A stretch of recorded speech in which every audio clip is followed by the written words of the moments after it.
Assalomu alaykum hammaga. Demak, Nodirbek Islomovda birinchi variant 33-masala 33-savoldan 40-savolgacha bo'lgan masalalarni ishlaymiz. Demak, quyida berilgan ma'lumotlar asosida 33-35 test topshiriqlariga mos keluvchi javoblarni AF javob variantlaridan tanlang debdi. Laboratoriyada uzunliklari 20,4 nanometrdan bo'lgan ikkita DNK molekulasi tarkibi tekshirib ko'rildi va quyidagilar aniqlandi debdi. Xo'p, demak, birinchi DNK, ikkinchi DNK. Xo'p, endi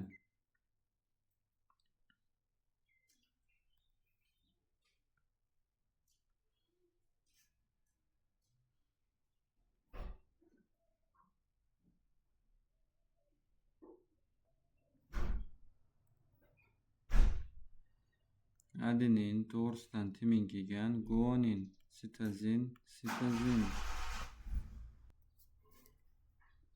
guanin kelgan ekan. Xo'p, demak, timin to'g'risidan adenin kelgan. Xo'p, ikkinchi DNKda ham xuddi shundoq. Adenin, timin, guanin, sitozin, guanin, timin, adenin. Va mana bu birinchi DNKning birinchi zanjiri, bu birinchi DNKning ikkinchi zanjiri. Bu DNKning birinchi va ikkinchi zanjirlari. Xo'p, endi e'tibor beraylik. Ikkinchi DNKning ikkinchi zanjiridagi guanin nukleotidlari soni menimcha. Guanin nukleotidlari soni. Ikkinchi DNKning ikkinchi zanjiridagi guanin nukleotidlari soni mana bu. Xo'p, birinchi DNKning birinchi zanjiridagi adenin nukleotidlari sonidan 0,5 marta ko'p. Birinchi DNKning birinchi zanjiridagi adeninlardan 0,5 marta ko'p. Demak, buni x desak, bu guanin 0,5 marta ko'p ekan. Demak, 0,5 x ga teng bo'ladi. Xo'p, endi birinchi qator ketdi, ikkinchi qator. Birinchi DNKning ikkinchi zanjiridagi sitozin nukleotidlar soni. Birinchi DNKning ikkinchi zanjiridagi sitozin. Mana. Ikkinchi DNKning birinchi zanjiridagi adenin nukleotidlar soniga teng deyapti. Ikkinchi DNKning birinchi zanjiri. Ikkinchi DNKning birinchi zanjiridagi adenin. Mana shunga teng ekan. Demak, buni y desak, sitozinlar soni ham y deymiz. Va mana bu yerda timinlar ham y ga teng bo'ladi. Mana bu yerda timinlar x ga, mana bu birinchi DNKda y ga teng bo'ladi. Sitozinlar ham 0,5 x ga teng bo'ladi.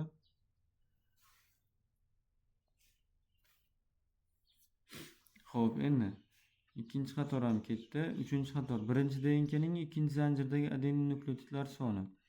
Birinchi DNKning ikkinchi zanjiridagi adenin nukleotidlar soni mana bu x demaymiz. Ikkinchi DNKning ikkinchi zanjiridagi adenin nukleotidlar sonidan 1,5 marta ko'p. Ikkinchi DNKning ikkinchi zanjiridagi adenin nukleotidlar sonidan 1,5 marta ko'p ekan. Xo'p, qaranglar. Mana bu ko'p, bu emas. Adashmaymiz. Birinchi DNKning ikkinchi zanjiridagi adenin nukleotidlari mana bu. Xo'p, ikkinchi DNKning ikkinchi zanjiridagi adeninlar sonidan 1,5 marta ko'p. Mana bu ikkinchi DNKning ikkinchi zanjiridagi adeninlardan 1,5 marta mana bu ko'proq. Demak, buni z deb belgilab oladigan bo'lsak, bu 1,5 z ga teng bo'lar ekan. Mana bu qator ham ketdi.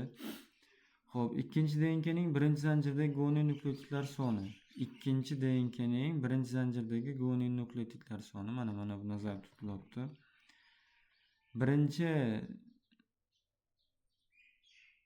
Birinchi DNKning birinchi zanjiridagi guanin nukleotidlar sonidan 1,25 marta ko'p.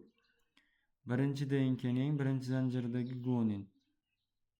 Demak, mana bu y-dan 1,25 marta ko'p ekan. Xo'p, demak 1,25 y deb qo'yamiz. Demak, to'g'risidagi sitozindan 1,25 y ga teng bo'ladi. Mana bu yerda timin ham z ga teng. bu tarafdagi termin ham 1,5 z ga teng. Xo'p, qaranglar, bizga bitta nima bor edi? DNKning uzunligi bor edi. O'shandan nechta nukleotid borligini topib oladigan bo'lsak, 0,34 ga bo'ladigan bo'lsak, olinish chiqadi. Buni ko'paytirsak 2 ga teng 120. Demak, birinchi DNKda ham 120 ta nukleotid bo'lgan, ikkinchi DNKda ham 120 ta nukleotid bo'lgan. Xo'p, x ga x qo'shsak, 120 ta nukleotidni qaysi nimalar hosil qilgan? X ga x qo'shsak, demak 2x plus y ga y qo'shsak 2y plus hali shoshmay turamiz. Chunki mana bu yerda gonin sintezlarni topmaymiz. Xo'p, mana buni topdik. Endi bu qism ikkinchi DNKning birinchi zanjirdagi adenin nukleotidlar soni, ikkinchi DNKning birinchi zanjirdagi adenin nukleotidlar soni mana bu nazarda tutilibdi. Xo'sh, birinchi DNKning birinchi zanjirdagi adenin nukleotidlar sonida 2 marta ko'p. Birinchi DNKning birinchi zanjirdagi adeninlardan 2 marta ko'p. Demak, y x dan ko'ra 2 marta ko'p ekan. Demak, x ni y ga tenglashtirishim uchun x ni 2 ko'paytirishim kerak. Xo'p, qaranglar, mana bu ikkinchi DNKning birinchi zanjiridagi adenin birinchi DNKning birinchi zanjiridagi adenindan ko'ra 2 marta ko'p deyapti. Demak, bu 2 ga teng bo'lgan bo'lsa, x 1 ga teng bo'lgan. 1 ni 2 ga tenglashim uchun 2 ga ko'paytirishim kerak, to'g'rimi? Xuddi shunaqa gap bo'lyapti bu yerda. Masalaga kelib qolsa adashmaymiz. Adashib qolmaydi. Demak, mana bu qator ham bo'ldi. Endi birinchi DNKning ikkinchi zanjiridagi gonin nukleotidlar soni. Birinchi DNKning ikkinchi zanjiridagi gonin nukleotidlar mana bu. Xo'sh, ikkinchi DNKning ikkinchi zanjiridagi gonin nukleotidlardan 1,5 marta ko'p.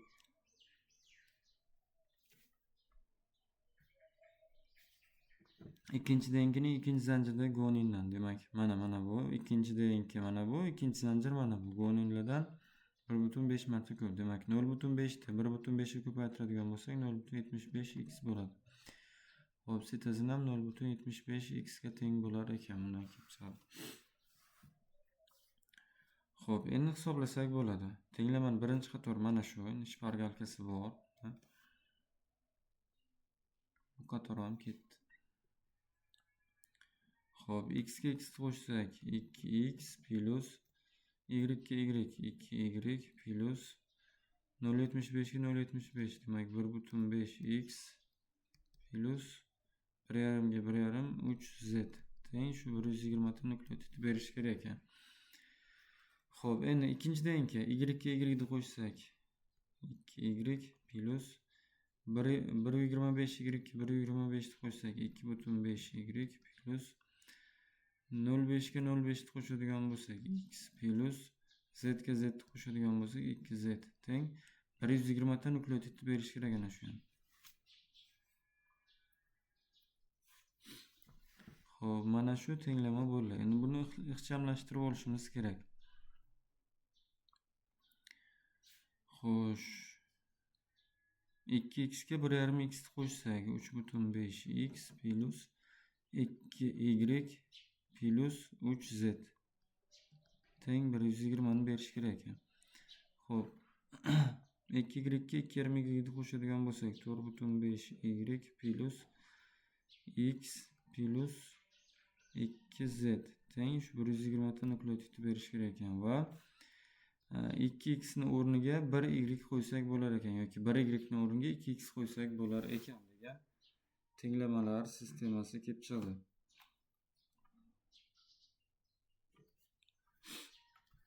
Xo'p, endi ko'ramiz.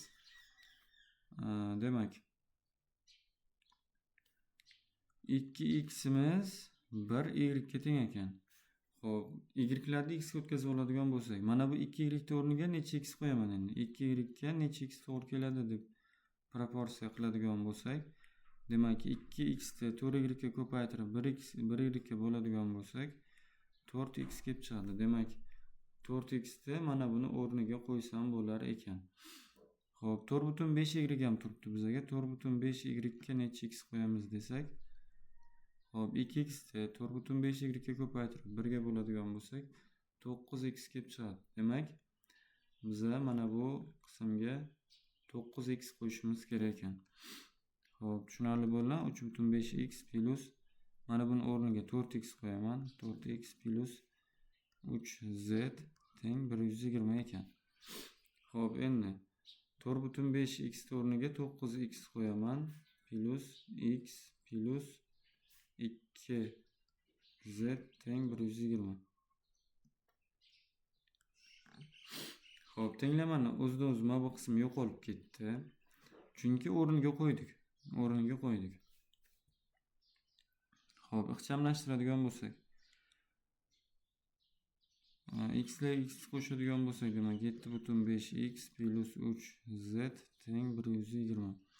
9 ga 1 ni qo'shadigan bo'lsak 10x plus 2z teng 120 ekan. Ana shu ikki nimani tenglamani ishlab qo'yamiz. Endi bizga nima kerak? Bizga nimani so'ragandi o'zi? Hop, ikkala DNKdagi adenin nukleotidlar. Demak, biz adenin nukleotidlarini x bilan belgilab olgandik. Biza x topishimiz kerak ekan. Buning uchun zlarni yo'qotamiz. Zlarni qanday qilib yo'qotish mumkin endi?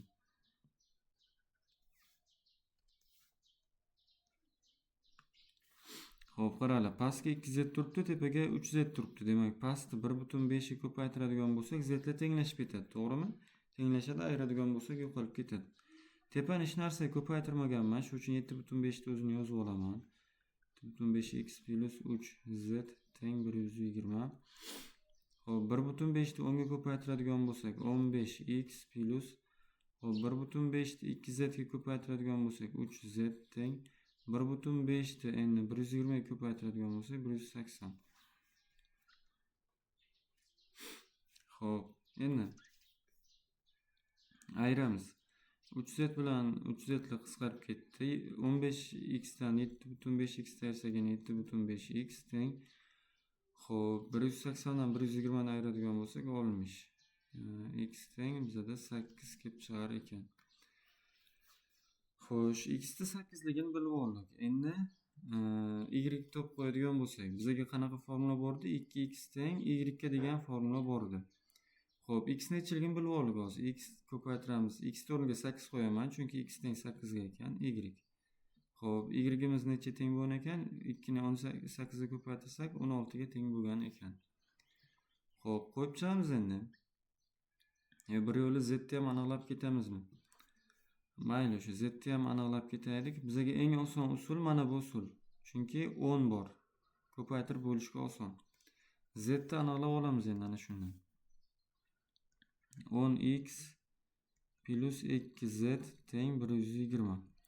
Xo'p, x o'rniga 8 qo'shishimizni bilib oldik. Y'imiz aniq bo'ldi, x aniq bo'ldi. Endi bizga z kerak. Xo'p, 10 ko'paytiramiz, o'rniga 8 qo'yadigan bo'lsak, plus 2z teng 120. 80 ko'paytiradigan bo'lsak, mana bu 80 bo'ladi.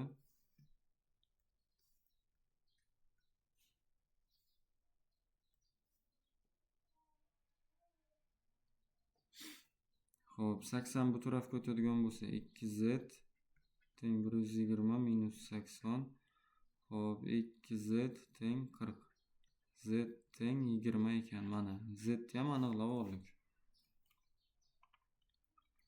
Demak, hozir bizada x'larimiz 8 tadan edi, mana. 8 tadan, y'imiz 16 tadan. 16 tadan va 0,75x'imiz, demak, bundoq qiladigan bo'lsak, 8 ni 0,75 ga ko'paytiradigan bo'lsak, 6 kelib chiqar ekan. Demak, mana bularimiz 6 dan bo'lgan. 6 dan 1,5z. Z'imiz 20 ga teng edi. Shuni 1,5 ga ko'paytiradigan bo'lsak, 30 kelib chiqadi. 30 dan ekan mana bular. Xo'p, y'imiz 16 ga teng edi. 1,25 y endi 1,25 ni ko'paytiraman 16 ga teng 20 kelib chiqar ekan. Xo'p, 0,5x demak 4 ga teng bo'ladi. 1x'imiz 8 edi-ku, 0,5 4. Xo'p, z'larimiz soni bizda 20 ta kelib chiqqan. Qaranglar, biz hammasini aniqlab oldik. Endi javoblarni topishga o'tamiz. Ikkala DNKdagi jami adenin nukleotidlar sonini aniqlang deyapti. Demak, 33-savolga adeninlar soni demak 8 ta yu 30 ta, 38 ta plus birinchi DNKda 38 ta adenin bor. Hop, mana bu ham 16 ga teng edi. Ikkinchi DNKda 16 yu 20, jami 36 ta. 36 qo'shadigan bo'lsak 70 84 menimcha. 74 mi? Yo'q, 74 ekan.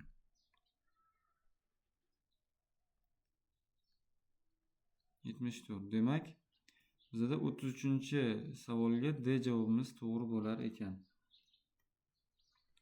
Xo'p, keyingisi 34-savolga javob topadigan bo'lsak, birinchi DNK tarkibidagi adenin, timin, sitozin nukleotidlar yig'indisini toping deyapti. Adenin, birinchi DNKdagi adenin demak 38 ta plus timin. Timin ham 38 ta teng bo'ladi, chunki adenin to'g'risida turibdi. Plus endi sitozin 16 ta yu 6 ta, 20 ta. 22 ta bo'lar ekan. 16 ga 6 22 ta. Mana bu hozir 76 va 98 bo'lar ekan.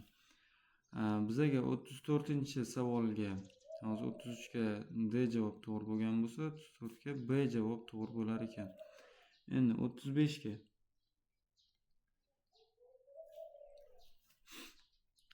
ikkinchi DNK tarkibidagi jami vodorod bog'lar soni. Ikkinchi DNK tarkibidagi jami vodorod bog'lar soni. Buni qanday qilib aniqlaymiz degan savol tug'ilishi mumkin. Buni aniqlash unchalik murakkab narsa emas. Qaranglar, jami nukleotidlarni hisoblaymiz. Jami nukleotidlarimiz o'zi aniqdan 120 taligi. 120 taligi aniq. Plus bunga guaninlar sonini qo'shib qo'yadigan bo'lsak, guaninlar soni mana bu yerda 4 ta va mana bu yerda 20 ta. 24 ta teng 144 taga teng bo'lar ekan. Guaninlar soni 144 ta bo'ladigan bo'lsa, bundan birinchi DNKdagi timin nukleotidlar sonidan nechtaga farq qiladi deyapti. Timin. Birinchi DNKda timinlar nechta? 38 ta, 38 ta. Endi ayiramiz shundan 38 ta. Xo'p, 40 ta ayiradigan bo'lsak, 104 ta kelib chiqar edi. Demak, 106 ta degan javobimiz to'g'ri bo'lar ekan. Va 35 ga F javob to'g'ri ekan. Xo'p, keyingilari Hardy-Weinberg 36-masalasi. Shuni alohida bir qismga ajratib olamiz.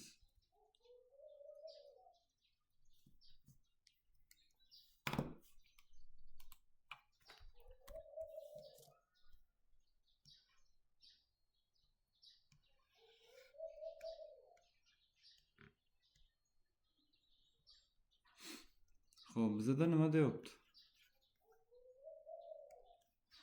Hardy-Weinberg qonuniga binoan ma'lum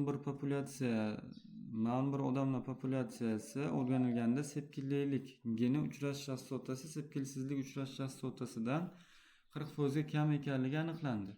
Agar populyatsiya tarkibi 4000 ta aholi mavjud bo'lsa, ular qanchasi terisida sepkillar mavjud emasligini aniqlang deyapti. Biz nazariy ma'lumotlarimizdan bilamizki, katta A geni mana bunaqa bo'ladigan bo'lsa, sepkilli bo'ladi. Xo'p, kichik A geni esa sepkilsiz. Xo'p, endi sepkillilikni belgilaydigan gen bizda katta A geni. Katta A geni. Sepkilsizlikni belgilaydigan gen kichik A geni. Xo'p, qaranglar endi. Uchrash chastotasi, sepkillilikni uchrash chastotasi sepkilsizlikni uchrash chastotasidan 40% ga kam.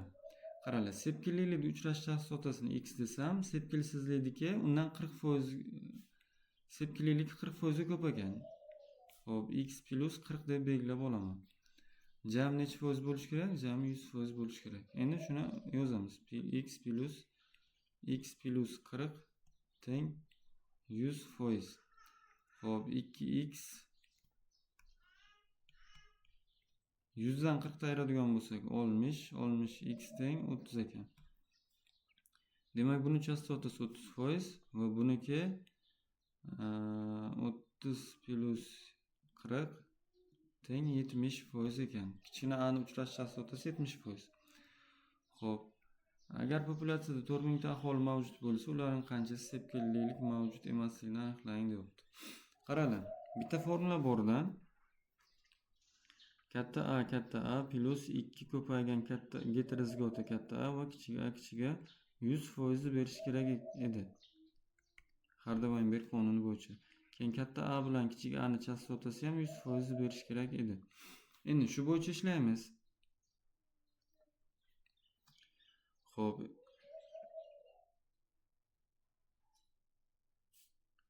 Bizdan nimani so'rayapti?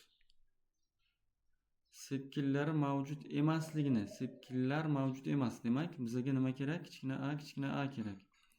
Kichkina a ni topish uchun har bitta kichkina a'miz necha teng edi? Har bitta kichkina a'miz, demak, har bitta kichkina a 70% ga teng edi. Endi bittasini ulushda olamiz, bittasini foizda olamiz. 70% 0.7 ulushni ko'paytiradigan bo'lsa 49% kelib chiqadi. Xo'p, endi 4000 ta organizmimiz 100% 49% ga qancha deb topadigan bo'lsak, bizada 1960 kelib chiqar ekan. To'g'ri javob 1960 to'g'ri bo'ladi. Xo'p, 37-masalani ham alohida olib olamiz.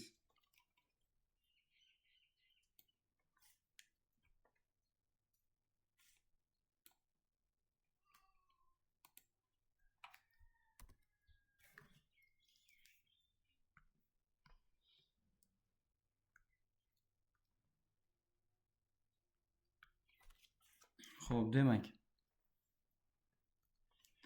no'xat o'simlikda donning sariq rangi yashil bo'lishi ustidan. Xo'p, belgilash kiritib olamiz.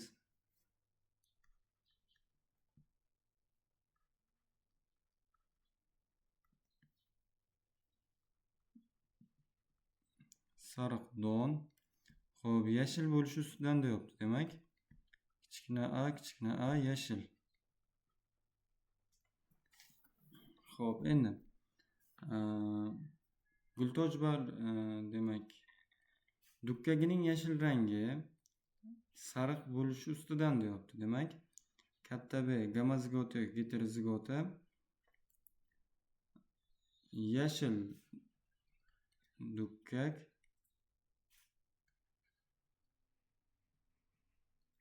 Xo'p, kichkina b sariq dukkak.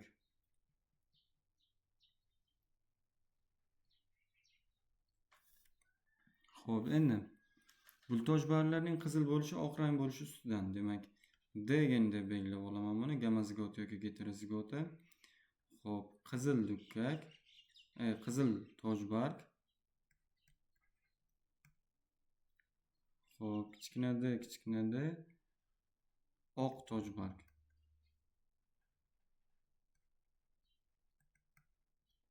Oq tojbarg.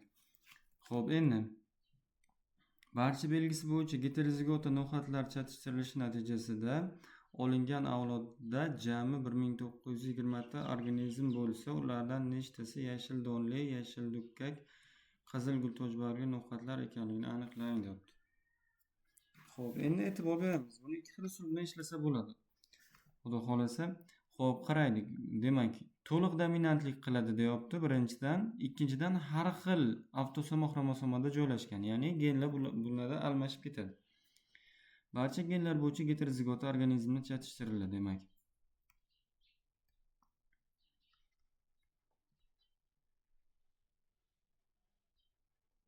Mana shu organizm bilan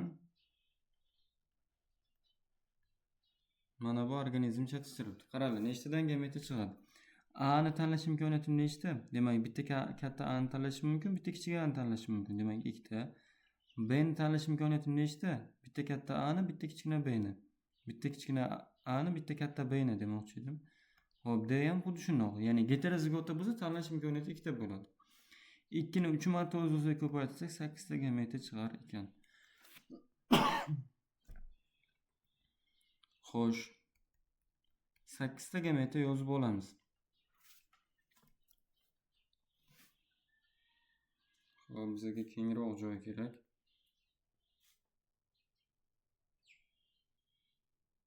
Shunday qilib qo'ysak bo'ladi. Xo'p, endi erkak urg'ochi deb oladigan bo'lsak, erkak organizmdan gameta olamiz. Ha, birinchi urg'ochini olaylik, farq yo'q. Urug'chimi? Demak, katta A, katta B, katta D. Xo'p, katta A, katta B, endi kichkina D. Penet katagini chizib olamiz oldin.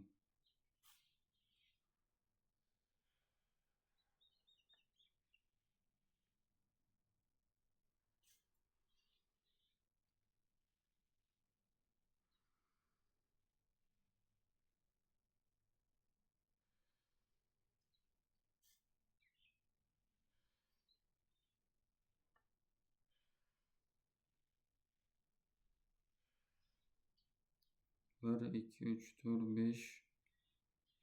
Mana bu 6, 7, 8. Mana bu bilan 8 demak. Xo'sh. 1. Videoni pauza. Xo'p. Katta A, katta B va kichkina D. Katta A, katta B, katta A, kichik B, katta D. Xo'p, katta A, kichik B, kichik D. Katta A, kichik B, kichik D. Xo'p, to'rttasini olib oldik. Ya'ni to'rttasini bu tarafdagi to'rttani qanday qilamiz desa, kichkina A bilan yozamiz mana. Mana buni o'zini ko'chiraman kichkina A bilan. Kichkina A, katta B, katta D. Endi buni ko'chiraman. Kichkina A, kichkina katta B, kichkina D.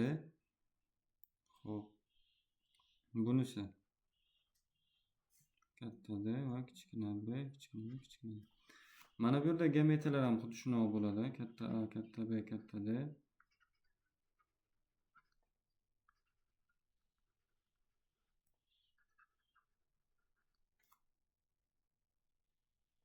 Bir, 2, 3, 4, 5, 6, 7. Bitta pinetga tek kam chizgan ekanmiz.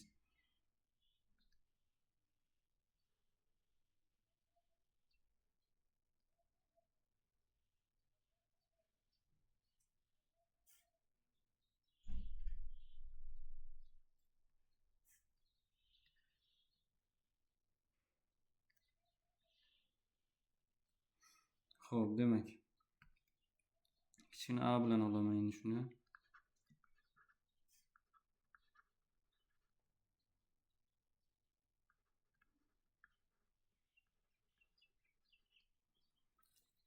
Xo'p, qaranglar, bizga kerakli bo'lganini topib olsak bo'ldi.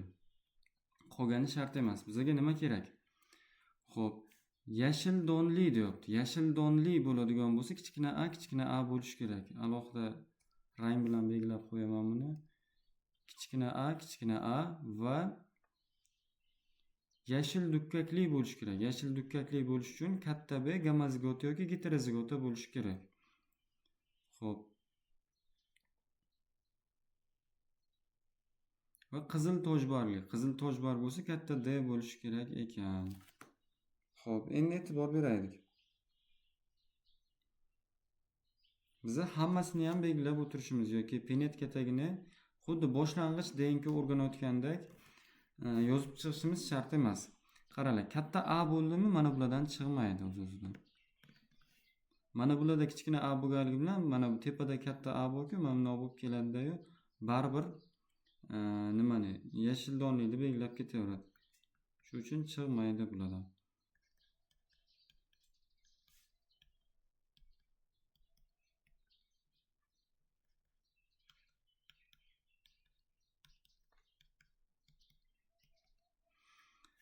Genetikani birinchi marta o'rganayotganlar, ya'ni birinchi marta endi genetika ishlayotganlar bemalol mana qilib bitta-bittalab yozib chiqishlari mumkin. Katta A, kichik katta A, kichik katta B, kichkina b. Xo'p, kichik b, katta D, kichkina D. Mana bunday qilib yozib chiqib, to'g'ri kelmay ekan deb belgilashlari ham mumkin. Xo'p, demak. Xullas qaranglar. Mana bu tarafdan ham katta A borlari chiqmaydi bunaqa.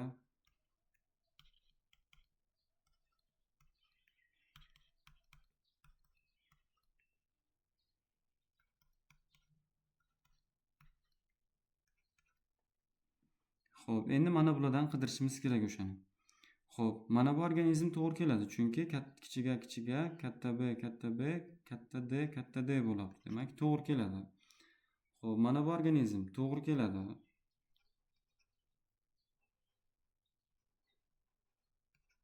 Mana. Xo'p, mana bu organizm ham to'g'ri keladi. Xo'p, mana bu organizm to'g'ri keladi. Biz aytganimizga to'g'ri kelyapti. Xo'p, pastdagilari to'g'ri keladi. Endi yozib o'tirishim shart emasdir. Xo'p, mana bu to'g'ri kelmaydi. Nima uchun? Kichkina D bo'lib qoladi. Bizga nima kerak? Katta D ligi kerak. Shuning uchun ham to'g'ri kelmaydi. Xo'p, lekin mana bu organizm to'g'ri keladi.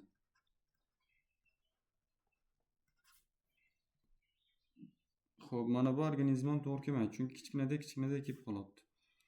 Xo'sh, mana bu organizm to'g'ri keladi. Mana bu organizm to'g'ri keladi. Xo'p, mana bu organizm to'g'ri kelmaydi, chunki kichkina B kelib qoladi. Bunda ham kichkina B kelib qoladi, to'g'ri kelmaydi. Xo'p, to'g'ri keladi, chunki katta D, katta B bor. Xo'p, to'g'ri kelmaydi, chunki kichkina D bo'lib qoldi. Xo'sh, kichkina B bo'lib qoldi, to'g'ri kelmaydi. Va mana bu to'g'ri kelmaydi. Xo'p, qaranglar, 64 ta organizmdan nechtasi to'g'ri keldi? 1 ta, 2 ta, 3 ta, 4 ta, 5 ta, 6 ta, 7 ta, 8 ta, 9 ta. Xo'p, 9 tasi bo'ladigan bo'lsa, tepada joy bo'lsa, mana shu yerga soldiramiz endi. Ha, bo'ldi mana. 64 ta organizmimizdan 9 tasi shunaqa chiqqan bo'lsa, o'zi 9 ta dedikmi? Xo'p, endi 1920 sidan qancha deb topamiz?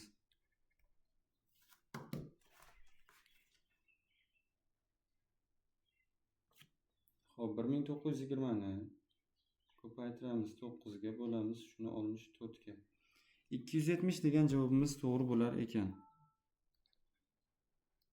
Demak, to'g'ri javob 270 ekan. Ikkinchi ishlash usuli ham bor. Ikkinchi ishlash usuli anchagina bunga nisbatan osonroq. Xo'p. E'tibor beraylik.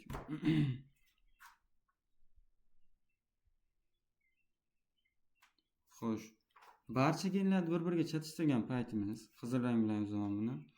Misol uchun, donni yiriklik sariq don bilan sariq don heterozigotani chatishtirgan paytimiz katta A, kichik A mana bunaqa organizmlar chiqadi, to'g'rimi?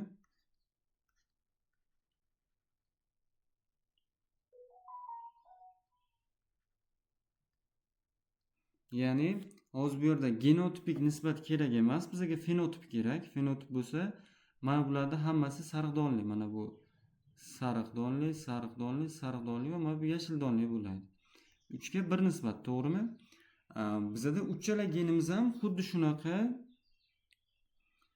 to'liq dominantlik bilan irsilanadi. Chala dominantlik bo'lsa 1 2 1 bo'ladi, xuddi genotipik nisbatga o'xshab. Xo'p, shuning uchun bunaqa deb belgilab olsak bo'ladi. B genlarini o'zaro chatishtirsak ham xuddi shunaqa nisbat chiqadi. 3 ga 1. Xo'p, D genlarini o'zaro chatishtirgan paytimizda ham xuddi shunaqa nisbat chiqadi. 3 ga 1. Endi qaranglar, bizga nima kerak? Xo'p, mana bu uchimiz katta A, kichkina A. Yo'q, shuni kichkina qilmaylik. Gamma zigota yoki heterozigota. Mana bu kichkina a kichkina a'ligi aniq. Mana bu katta B gamozigota heterozigota, mana bu kichkina b ligi aniq. Xo'p, mana bu katta D gamozigota heterozigota, mana bu kichkina d bo'lganligi aniq. Bizga endi nima kerakdi? Kichkina a demak 1 ni ko'paytiramiz. 1 ko'paytiramiz. Katta B gamozigota heterozigotaga 3 ni ko'paytiramiz va D ni katta D ni olishimiz kerak ekan. Demak, katta D gamozigota heterozigota bu ham 3 ta. Teng jami 3 kara 3 demak 9 ta. 9 1 ko'paytirgan foydasi yo'q-ku. Xo'p. Endi 8 ta gameta chiqadigan bo'lsa mana bulardan 8 kara 8 64 ligini bilamiz. 64 tamiz 1920 ga to'g'ri keladigan bo'lsa, 9 tasiga qancha deb topadigan bo'lsak, yana 270 degan javob kelib chiqadi. Lekin mana bu 37-masalaga shunaqa tushadigan bo'lsa, bemalol shunaqa qilib yozishlaring mumkin. 270 ni belgilab qo'yish, yozib qo'yishlaring mumkin. Lekin 40, 41, 42, 43-savollarga tushadigan bo'lsa, mana buni chizganlaring yaxshi. Ya'ni javob belgilaganlaring bilan yaxshi baho ola olmaysizlar. Penetga tegan chizib, oralarini mamnoq nima belgilab chiqib yozmasanglar bo'lmaydi.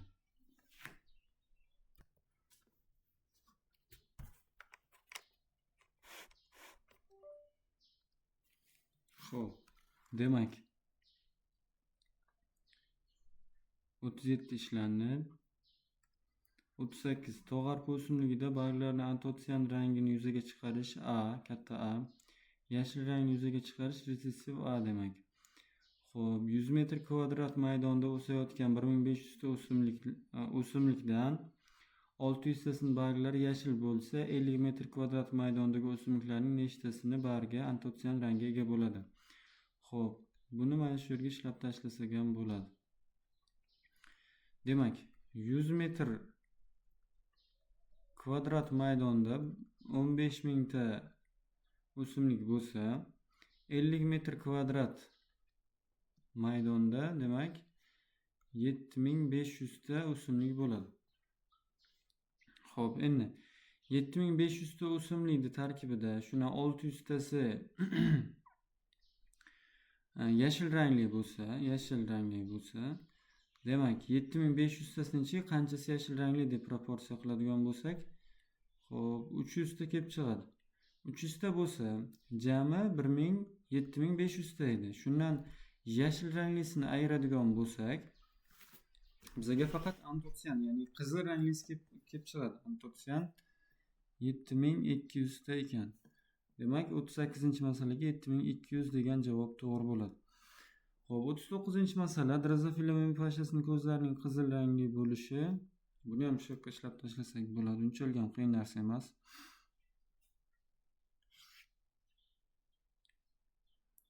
Xo'p. 39-si. Xo'p, drozofila membrashasining ko'zining qizili, mo'ylovining kaltaligi, ko'zining oqligi va mo'ylovining uzunligiga nisbatan dominant belgi hisoblanib, jinsiy X xromosomaga to'liq birikkan. Mana shu joyga e'tibor beramiz. To'liq birikkan holda nasldan naslga o'tadi. Xo'p, demak, katta A deb belgilab oladigan bo'lsak, ko'zni qizilligini ta'minlaydi. Ko'z qizil. Xo'p, katta B deb oladigan bo'lsak, bu mo'ylovning kalta bo'lishini. Kalta mo'ylov. Xo'p, X kichik A, kichik B. Ko'zi oq. Demak, ko'zi oq, ko'zi qizil demak, mo'ylovi uzun.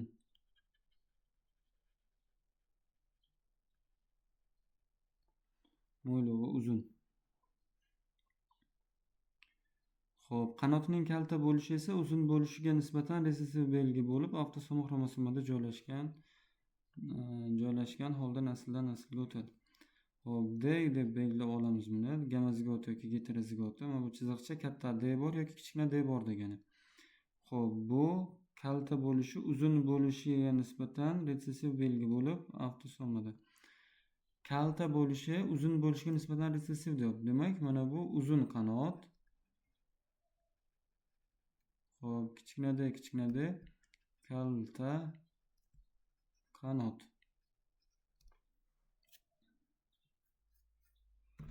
To'liq birikkan holda irsilanadi degani Krassengover hodisasi kuzatilmaydi degani. Xo'p, endi barcha belgisi bo'yicha heterozigota bo'lgan urg'ochi pashsha, demak, urg'ochi pashsha barcha belgisi bo'yicha heterozigota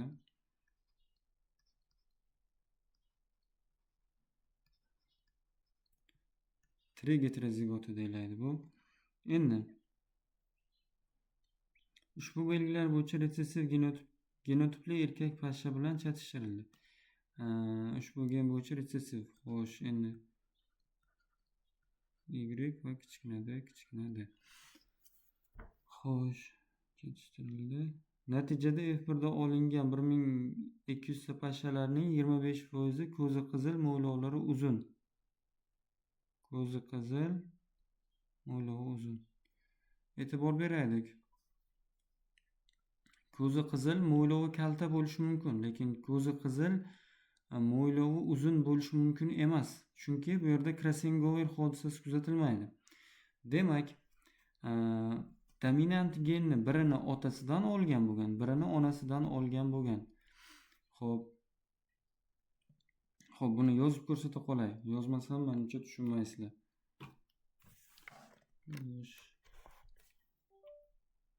Mana gapimizni isboti. Xo'p, e'tibor beraylik. Mana bundan gamet oladigan bo'lsa, katta A, katta B, X katta A, katta B va katta D. Xo'p, endi X katta A, katta B va kichkina D. Endi shuni retsissiv bilan olamiz. X kichkina A, kichkina B, katta D, X kichkina A, kichkina B, kichkina D. Xo'p, 4 ta gameti chiqdi. Endi mana bundan gamet oladigan bo'lsak, X kichik A, kichik B, kichkina D, Y kichkina D. Qaranglar, e'tibor beraylik endi. Boya aytgan narsamiz. Mana bundan oladigan bo'lsak ham hozir bu nima bo'lyapti? Mo'ylovlar, ko'zi qizil, mo'ylovlari kalta bo'lyapti, to'g'rimi? Katta B bor chunki. Mo'ylovi uzuni chiqmaydi umuman bunaqa holatda bo'ladigan bo'lsa. Shu uchun ham bu narsa xato deb ketamiz. Ya'ni xato yozib qo'ydik deb oldik. Umuman o'chirib tashlasak ham bo'ladi. Bo'lmasa qanday bo'lgan desa, bu dominant genni birini otasidan olgan, birini onasidan olgan bo'lgan. Ya'ni o'zma bu yerda kichkina B, kichkina A, katta B bo'lgan. Avvalgiday bo'lmagan demak. Xo'p, endi gametalarni olamiz. Xo'p, gametasi X katta A, kichik B, katta D. X katta A, kichik B, katta D. X katta A, kichik B, kichkina D. Xo'p, X kichik A, katta B, katta D. X kichik A, katta B, kichkina D. Xo'p, endi mana bundan gamet oladigan bo'lsak, X katta A, kichik B, kichik D, Y kichkina D. Xo'p, bizdan nimani so'rayapti endi? E'tibor beraylik, F1 avlodni bekordan bekorga ma'lumotni bermadi. Umuman 25% u yerda tursin, agar mana bu ikkita katta B ni, katta harfni ham bitta xromosomaga biriktirib olsak, ya'ni dominant belgini hammasini otasidan, retsessivda hammasini onasidan olgan deb olsak, unaqa chiqmadi. Umuman 25% u yoqda tursin, 0% chiqdi. Mana shu joyga e'tibor berish kerak. Bekordan bekorga bermagan bu joylarda. Xo'p, endi F1 avlodli mo'ylovi uzun, ko'zi oq, urg'ochi. Urg'ochilarni qidirishimiz kerak. Demak, pastga qaramaymiz. Pastlar erkak bo'lib ketadi. Mo'ylovi uzun mo'ylov. Xo'p, kichkina B bo'lishi kerak. mo'ylov uzun va ko'zi oq. Qaranglar, demak bunaqasi tug'ilmaydi. Chunki bu to'liq birikkan holda silinadi deyapti. Bizga x katta kichik a kichik b, x kichik a kichik b degan gameta chiqishi kerak. Organizm chiqishi kerak. Unaqasi yo'q umuman. 0%. Xo'p, endi mo'ylov va uzun erkak pashshalarning jami sonini aniqlang. Qanotlari kalta, xo'sh, kalta qanot. Mana bu to'g'ri keladi va mana bu to'g'ri keladi kalta qanotga. Keyin mo'ylovi uzun. Mo'ylovi uzun bo'lsa, kichkina b bo'lishi kerak. Xo'p, mana bu mos keladi va mana bu mos kelmaydi. Demak, bu javob chiqib ketdi. 8 tadan bittasi to'g'ri chiqar ekan. Demak, 8 tadan bittasida shunaqa bo'lsa, 1200 tasidan qancha deb topamiz? Xo'p, qancha deydigan bo'lsak, 8 ga bo'ladigan bo'lsak, mana 150. 150 ta degan javob chiqadi. Demak, ikkalasini yig'indisi so'ragan, jami sonni aniqlang. 0 ga 150 qo'shadigan bo'lsak, yana 150 da o'zi chiqaveradi. Xo'p, endi 40-masala.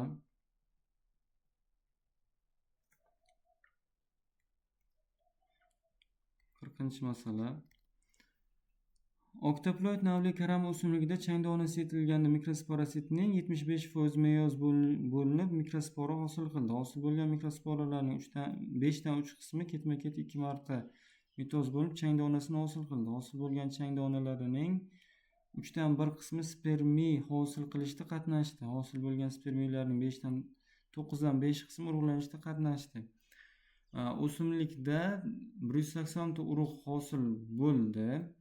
Urug'lanishda qatnashmagan spermiylar jami xromosomalar sonini aniqlang deyapti. Xo'p, e'tibor beraylik.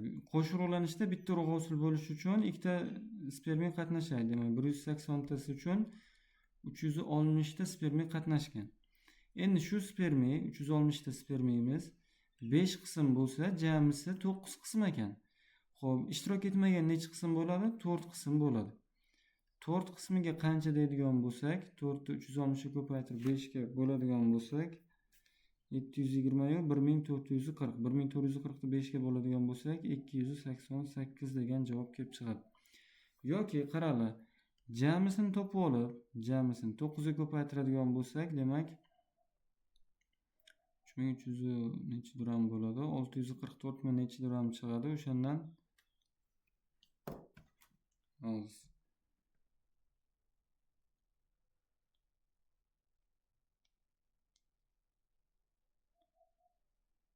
xo'sh, 360 ko'paytiramiz 9 bo'lamiz 5 ga. 648. Ana shu 648 dan ayirib qo'yadigan bo'lsak, 360 ta teng 288 degan javob chiqadi. Endi shundagi spermiylar soni degan. Xo'p, qaranglar, oktoploid navli karamni 2n 18 ligini bilamiz.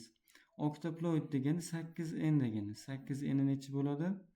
18 ni 4 ga ko'paytiradigan bo'lsak 72 bo'ladi. Xo'p, spermiylar har doim n to'plamli bo'lar edi. 2n bo'ladigan bo'lsa, n to'plamli bo'lar edi. 9 ta. Xo'p, 4n somatik hujayra 4n bo'lganligi uchun jinsiy hujayra endi somatik hujayra 8n bo'lganligi uchun, chunki oktoploid deyapti. Bu 4n ga teng bo'ladi. 4nimiz esa 72.5 36 ga teng bo'ladi. 36 ni 288 ga ko'paytiradigan bo'lsak, bizada